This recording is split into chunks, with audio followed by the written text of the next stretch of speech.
नमस्कार। हमारे चैनल में आपका स्वागत है। मैं हूं रामचंद्र मौर्य।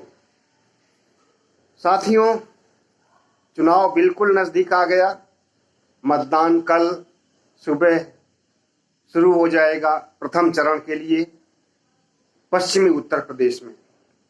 और इस बीच अटकलों का बाजार बहुत गर्म है और यह बताया जा रहा है कि भारतीय जनता पार्टी की ऐतिहासिक हार होने जा रही है। इसकी वजह तो बहुत है, लेकिन कुछ खास वजहों पर आज हम विचार करेंगे। और जिसमें से प्रमुख वजह यह है कि भारतीय जनता पार्टी का शीर्ष नेतृत्व, आप जानते हैं कि शीर्ष नेतृत्व में कौन आते हैं?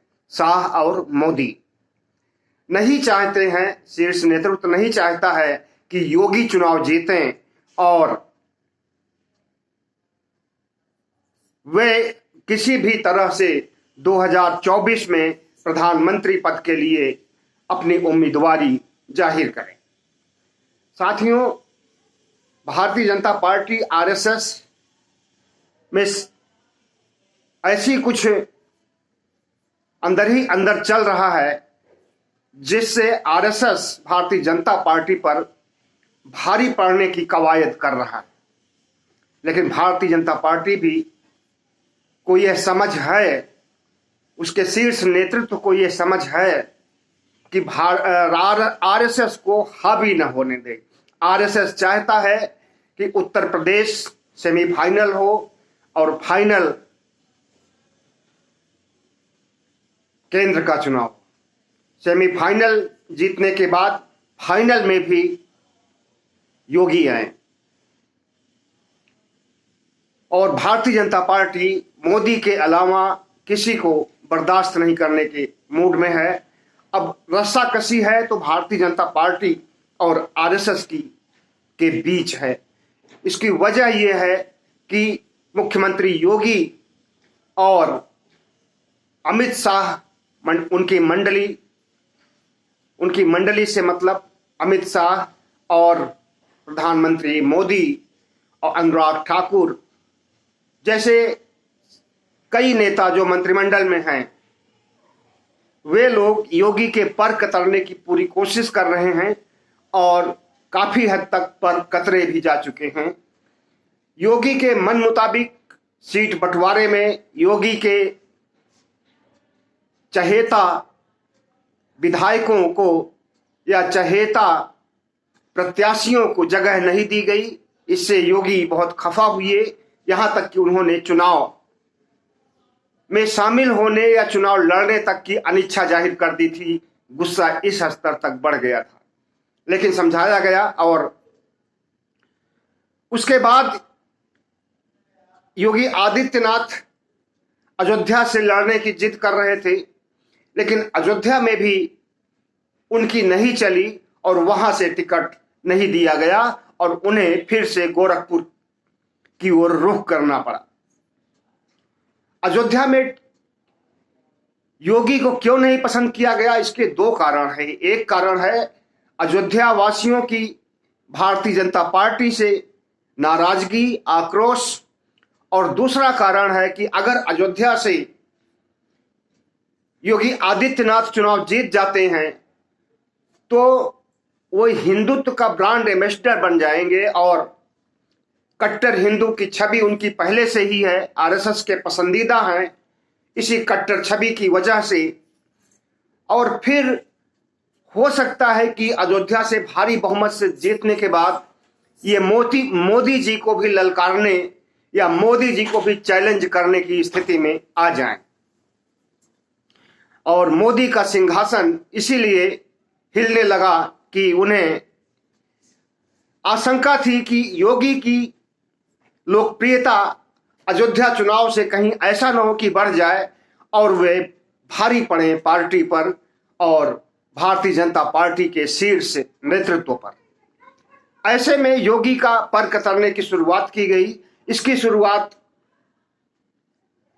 शाह ने किया था। शाह के दो वीडियो सोशल मीडिया पर चल रहे हैं जिसमें शाह यह कहते हुए सुने जा रहे हैं कि योगी को न तो प्रशासनिक अनुभव है और न म्यूनिसिपल का भी चुनाव उनके अंदर जीतने की क्षमता है। वह तो संघ का दबाव था कि उन्हें 2017 में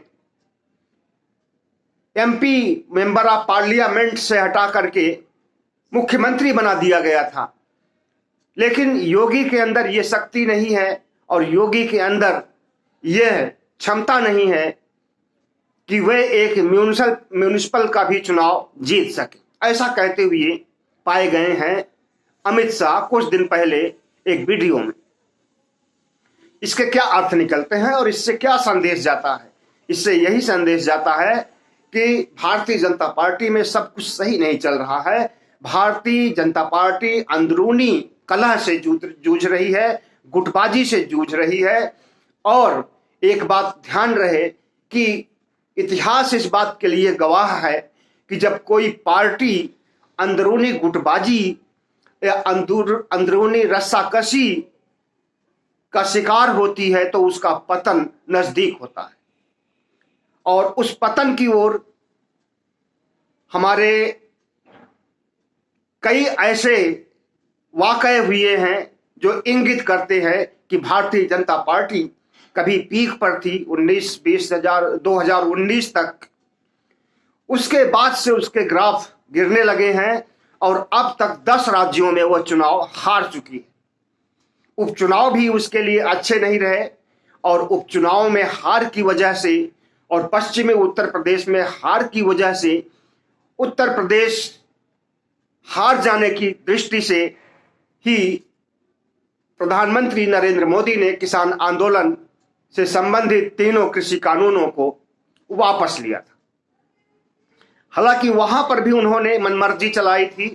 पार्टी में किसी से सलाह नहीं किया था, शीर्ष नेतृत्व से सलाह नहीं किया था, कार्यकर्ताओं से, निचले स्तर से किसी से सलाह नहीं किया था। अपने आप उन्होंने कृषि कानून वापस लेने की घोषणा किया था। और दूसरी तरफ इस घोषणा की वजह से योगी भी नाराज हो गए और योगी कुनबे के सारे नेता भी खफा हो गए थे। यहां तक कि सोशल मीडिया, इनका आईटी सेल तक भी नाराजगी जाहिर किया था 3 कृषि कानून वापस होने पर। और भारतीय जनता पार्टी के कई सांसद भी इसके पक्ष में नहीं थे कि जिन्हें गालियां दी गई उनसे माफियां मांगी जाए। तो भारतीय जनता पार्टी कभी अनुशासन के लिए मशहूर थी। 1980 में जनसंघ को जो ऐसे जनसंघ को तो जनता पार्टी में मर्ज कर दिया गया था 1977 में ही। लेकिन 1980 में बजाबता भारतीय जनता पार्टी का गठन हुआ था और जनता पार्टी से हटने के बाद इन्होंने उसी अपने जनसंघ के खेमे को लेकर के भारतीय जनता पार्टी का निर्माण किया था। और इस पार्टी में 3 मूर्तियां थी, इन्हें त्रिमूर्ति भी कहा जाता है, अटल, अडवाणी और जोशी। और अनुशासन के लिए यह पार्टी जानी जाती थी। गुटबाजी दूर दूर तक नहीं थी और रस्साकशी पार्टी के अंदर होना स्वाभाविक नहीं था। लेकिन 1980 में बनी पार्टी आज वह पार्टी नहीं रह गई है जो कि अनुशासनहीनता न करती हो। सारी पार्टियों में जिस तरह से अनुशासनहीनता होती है, गुटबाजी होती है, वही गुटबाजी और अनुशासनहीनता आज भारतीय जनता पार्टी पर हावी हो गई है। और आपको मालूम हो कि कांग्रेस अपनी गुटबाजी की वजह से ही आज बिखर चुकी है। उसमें तो गुट 23 हो गए हैं, मतलब कि ऐसा गुट है जिसमें 23 लोग शामिल हैं और वो खुल्लम खुल्ला आज से नहीं कई महीने हो गए गुट 23 बने हुए। तो भारतीय जनता पार्टी में अभी अलगाव तो नहीं हुआ है, लेकिन अंदर ही अंदर रस्साकशी चल रही है और नाराजगियां, तलवारें खींची हुई हैं। कभी भी हो सकता है और ज्यादा उम्मीद है कि उत्तर प्रदेश चुनाव के बाद जब हार होती है भारतीय जनता पार्टी की, तब गुटबाजी और अनुशासनहीनता खुल करके सामने आ जाएगी, सबके सामने आ जाएगी। जो पार्टी के अंदर है गुटबाजी, अनुशासनहीनता वो बाहर भी आ जाएगा, ऐसा अनुमान है। अनुशासन के मामले में इस पार्टी के बारे में 1980 और उसके बाद के सालों में यह कहा जाता था कि अटल बिहारी वाजपेयी अडवाणी ग्रुप के हैं, अडवाणी गुट के हैं, और अडवाणी गुट के लोग जोशी गुट के हैं, और जोशी गुट के लोग अटल के गुट के हैं, अटल के गुट के लोग अडवाणी के गुट के हैं। मतलब कि गुटबाजी को एक मजाकिया दायरे में लिया जाता था और एक दूसरे के गुट का एक दूसरे को बड़े नेताओं को बताया जाता था। लेकिन तब भारतीय जनता पार्टी का इतना बड़ा जनाधार नहीं था और इतनी शक्तिशाली नहीं थी और राष्ट्रीय स्तर पर इतना विस्तार नहीं हुआ था। उस समय की बात है जब अनुशासन था, और अनुशासनहीनता जैसे जैसे समाप्त होने लगी वैसे वैसे गुटबाजी भी हावी होने लगी। और आज देखिए कि नितिन गडकरी खुल करके बोलते हैं, प्रधानमंत्री की आलोचना करते हैं, पार्टी की नीतियों की आलोचना करते हैं और पार्टी के अंदर जो कुछ चलता है उसका सबका समर्थन नहीं करते हैं, अपने मन मर्जी के हिसाब से ही समर्थन करते हैं। इसी प्रकार से सुब्रमण्यम स्वामी भी पार्टी लाइन को तोड़ते हुए नजर आते हैं, वरुण गांधी भी नजर आते हैं, तो और बहुत से member of parliament Bharatiya Janata party के हैं जो पार्टी लाइन के खिलाफ काम करते हैं और भारतीय जनता पार्टी के शीर्ष नेतृत्व को खुल्लम खुल्ला ललकारते हैं, और उनकी ललकार को शीर्ष नेतृत्व सुन लेता है लेकिन कोई कार्रवाई नहीं करता। आपको पता होना चाहिए कि भारतीय जनता पार्टी से जिस दिन स्वामी प्रसाद मौर्य और उनकी मंडली, मंत्री कई और कई विधायक पार्टी छोड़ करके बाहर आए थे, समाजवादी पार्टी में शामिल हुए थे, उसके बाद भी संघमित्रा मौर्य जो स्वामी प्रसाद मौर्य की पुत्री हैं भारतीय जनता पार्टी में है और भारतीय जनता पार्टी की नीतियों के साथ है, ऐसा उन्होंने कई बार खुल करके कहा है। लेकिन संघमित्रा भारतीय जनता पार्टी के प्रति कितना वफादार हैं और स्वामी प्रसाद मौर्य भारतीय जनता पार्टी के कितना खिलाफ हैं, ये तो इस समय ही बताएगा। लेकिन इतना निश्चित है कि भारतीय जनता पार्टी के हार के लिए वहां की गुटबाजी ही उसे ले डूबेगी, और वही गुटबाजी जो योगी सरकार में चल रही थी और उसके वजह से ही स्वामी प्रसाद मौर्य को यहां आना पड़ा समाजवादी खेमे में। तो हमारा ये विश्लेषण है कि जिस तरह से गुजरात लॉबी पार्टी पर हावी है, गुजरात लॉबी का मतलब होता है अमित शाह और प्रधानमंत्री मोदी, अब उनको चुनौती देने वाले भी हो गए हैं और उन चुनौती देने वालों में कुछ तो खुल करके सामने आए हैं और कुछ पर्दे के पीछे से समर्थन कर रहे हैं। जो पर्दे के पीछे से समर्थन करने वाले हैं वे हैं नितिन गडकरी, शिवराज सिंह चौहान, राजनाथ सिंह, वसुंधरा राजे वगैरह वगैरह। इसमें सांसदों को भी जोड़ा जा सकता है, वरुण गांधी को भी लिया जा सकता है। ये लोग पार्टी में पर्दे के पीछे से भीतरघात कर रहे हैं और प्रधानमंत्री मोदी को और अमित शाह को उनकी औकात बताने के लिए पार्टी विरोधी गतिविधियां पार्टी में रह करके ही कर रहे हैं। और दूसरी तरफ अमित शाह, प्रधानमंत्री मोदी, अनुराग ठाकुर और भी इनके कई नेता हैं, जैसे केशव प्रसाद मौर्य हुए और सुनील बंसल, खैर सुनील बंसल तो शायद नहीं है, केशव प्रसाद मौर्य हैं, और दुर्गा शंकर मिश्र को इन्होंने अभी चीफ सेक्रेटरी नियुक्त किया था। उस समय योगी काफी हद तक राज नजर आए थे जब दुर्गा शंकर मिश्रा को चीफ सेक्रेटरी बनाया गया था, और इन्हीं के हाथों में आज पूरा प्रशासनिक कार्य उत्तर प्रदेश का है। ट्रांसफर पोस्टिंग है, डीएम, डीजी, एसएसपी, जितनी नियुक्तियां हो रही हैं उन सब के लिए दुर्गा शंकर मिश्रा ही काम कर रहे हैं। हाँ, तो केशव प्रसाद मौर्य हैं श्रीकांत शर्मा हैं, सुनील बंसल हैं, AK शर्मा हैं, जो कि अमित शाह और प्रधानमंत्री मोदी के गुट में हैं और ये लोग योगी सरकार पर और योगी पर नजर रखते हैं। और लोगों का तो ये भी कहना है कि पेगासस का इस्तेमाल हो रहा है।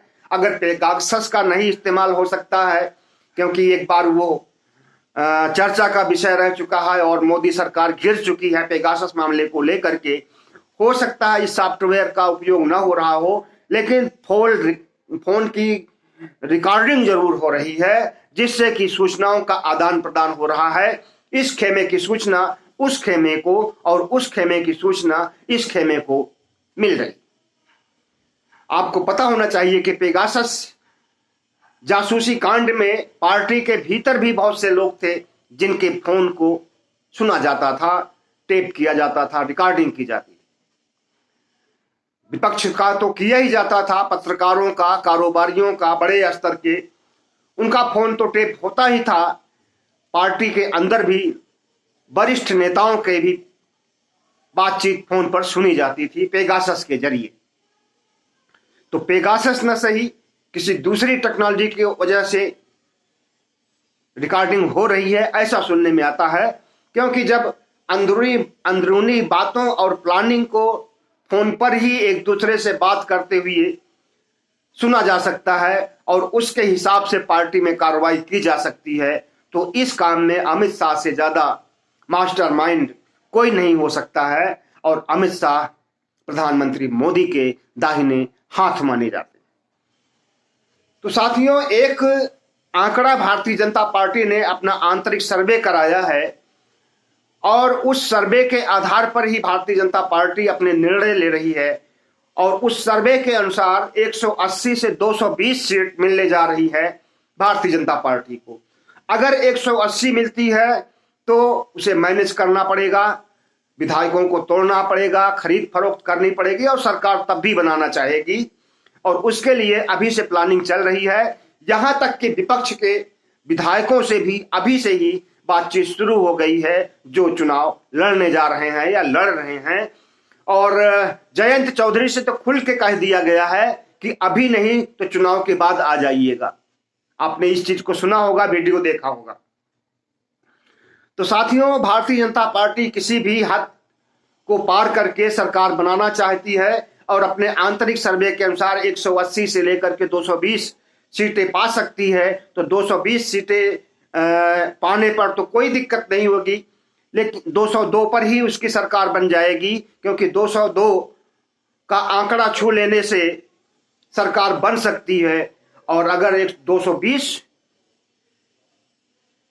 मिल जाता है तो फिर बल्ले बल्ले रहेगा। और अगर 180 मिलता है तो अमित शाह जैसा मैनेजर किसी पार्टी के पास नहीं है और वे अपने तिकड़म से, अपने धन बल से, बाहुबल से बाकी 20-22 विधायकों का इंतजाम कर लेंगे निश्चित रूप से। लेकिन दूसरी तरफ जो समस्या है वो ये है कि अगर 275 से पार 260 या 70 या 75 के ऊपर अगर भारतीय जनता पार्टी की सीटें आती है तो ये मोदी और शाह के लिए मुसीबत हो जाएगी। और योगी का योगदान माना जाएगा कि योगी के कट्टर हिंदुत्व की वजह से या योगी के मैनेजमेंट की वजह से या योगी की नीतियों की वजह से या योगी के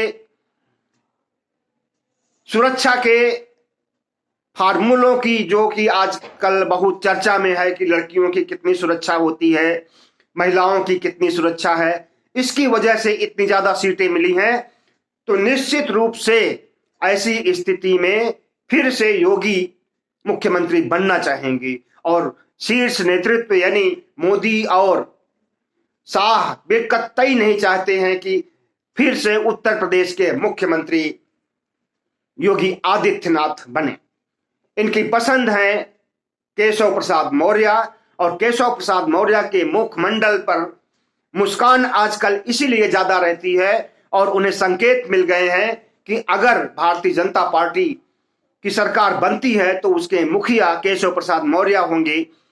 यह बातें चुनाव प्रचार में या किसी माध्यम से नहीं कही गई है, बल्कि यह पार्टी अपने आंतरिक मामलों के अंदर सुरक्षित रखी है इस फैसले को, और इस फैसले को से योगी भी अवगत हैं और पार्टी के कई वरिष्ठ नेता भी अवगत हैं। संसद भवन में जल्दी से प्रधानमंत्री किसी नेता या मुख्यमंत्री से नहीं मिलते हैं, उप मुख्यमंत्री से तो मिलने का सवाल ही नहीं होता है। लेकिन अभी हाल ही में संसद भवन में केशव प्रसाद मौर्य को प्रधानमंत्री मोदी ने चाय पर बुलाया था, अपने पास अपने रूम में ले जाकर के बैठाया, उन्हें सम्मान दिया, उनसे बातचीत की और उन्हें आश्वासन दिया कि अगली उत्तर प्रदेश की सरकार में तुम्हें मुख्यमंत्री बनाया जाएगा। इसके बाद से ही योगी में और शाह के गुट में छिड़ी हुई है और इसी गुटबाजी की वजह से योगी को फिर से गोरखपुर भेजा गया, जिससे अखिलेश यादव को मौका मिल गया कि बाबा जी तो लौट गए अपने धाम में फिर से, और न उन्हें काशी से चुनाव लड़ने दिया गया, न उन्हें मथुरा से चुनाव लड़ने दिया गया और न उन्हें अयोध्या से, क्योंकि अयोध्या से, काशी से, मथुरा से अगर चुनाव लड़ते और जीत जाते तो इनके कट्टरपंथी हिंदुत्ववादी नेता बनने की छवि और बड़ी हो जाती और प्रखर हो जाती, और इतनी बड़ी इनकी छवि हो जाती कि प्रधानमंत्री को चैलेंज करने की स्थिति में आ जाते। और संघ भी यही चाहता है कि योगी का कद इतना बढ़ जाए कि प्रधानमंत्री मोदी को चुनौती दें और अगले 2024 के चुनाव में, चुनाव होने के पहले तक संघ को यह घोषणा करनी पड़े और भारतीय जनता पार्टी को यह घोषणा करनी पड़े कि मोदी जी की छवि डावाडोल हो चुकी है। कोरोना की वजह से, महंगाई की वजह से, किसान आंदोलन की वजह से, तमाम देश बेचने की वजह से, हिंदू राष्ट्र की वजह से अब वर्तमान प्रधानमंत्री योगी की छवि खराब हो चुकी है, चुनाव हारा जा सकता है, इसलिए योगी के नाम पर चुनाव लड़ा जाए। इसी की फिराक में योगी भी थे अपना कद बढ़ाने के लिए, और संघ भी यही चाहता था। लेकिन इसी मंसूबे को समझ करके अमित शाह और प्रधानमंत्री मोदी की मंडली ने योगी को डिफीट करने, योगी को परास्त करने का मन बनाया हुआ है और इसमें वे कामयाब भी नजर आ रहे हैं। साथियों, बहुत बहुत धन्यवाद। हमारे चैनल को सब्सक्राइब कीजिएगा, लाइक कीजिएगा, शेयर कीजिएगा, ताकि हमारी आवाज दूर दूर तक पहुंचे। बहुत बहुत धन्यवाद, बहुत बहुत धन्यवाद।